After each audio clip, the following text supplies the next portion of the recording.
straw. They were living in the clothes and sleeping in the clothes that they wore. Some of them didn't have shoes. Their children were starving to death in front of them. What were they supposed to do? They tried everything. They tried petitions. They tried kind of going to the mill owners. They tried to get a minimum wage. They tried strikes on 2 different occasions in the decade before.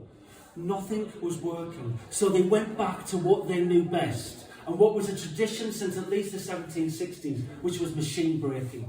And they were angry. And they were righteous. And they knew that something had to ultimately change in terms of actually moving forward. And they targeted the power looms because they thought that would send the best message to those in power.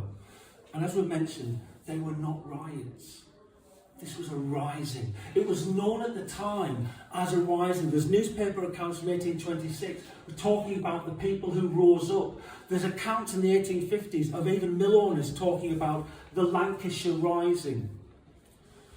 This was an important moment, but it was an important moment for other reasons. This was not led by middle-class people.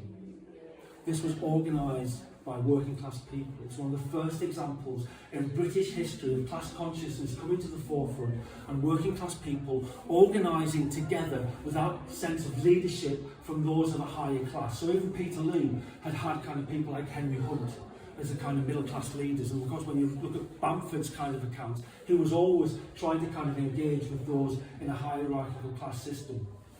This is an important moment in the development of working-class consciousness. It's one of the first that we actually ever kind of saw. And the history of British socialism and the history of socialism worldwide is a history of two kind of events when you look at it.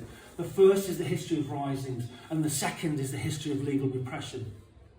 And we have everything here in Britain, in this area, in April 1826, where we have both a popular rising of tens of thousands of people, and we have incredible forms of legal repression, leading to people being met by bayonets and bullets rather than the bread and the oats that they needed, because their children were dying right around them.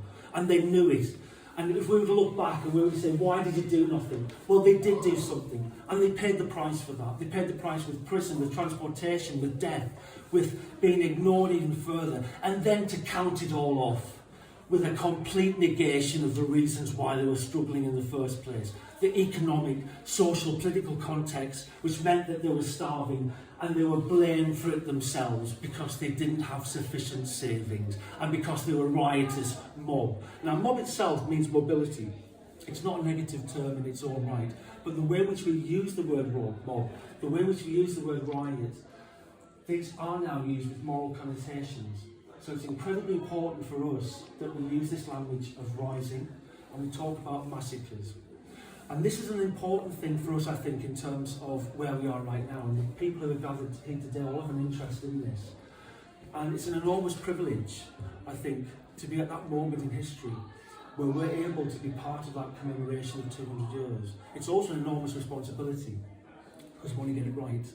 We want to kind of do this in a way which is genuinely collaborative, genuinely cooperative, and which actually brings people together. And that's what the Weavers Uprising Bicentennial Committee has tried to do. It's not about individuals, it's not about kind of people telling a particular story. It's about people coming together and cooperating and trying to do something that people did here 200 years ago, which was to send a message about the importance of justice, to send a message about the importance of people having enough to eat, to send a message that people will at a certain point want to kind of stand up and say, no, that's enough. We need to actually move forward and to do things in a better way. So this history is also something for us in the present. And I think I've probably completely overrun my time.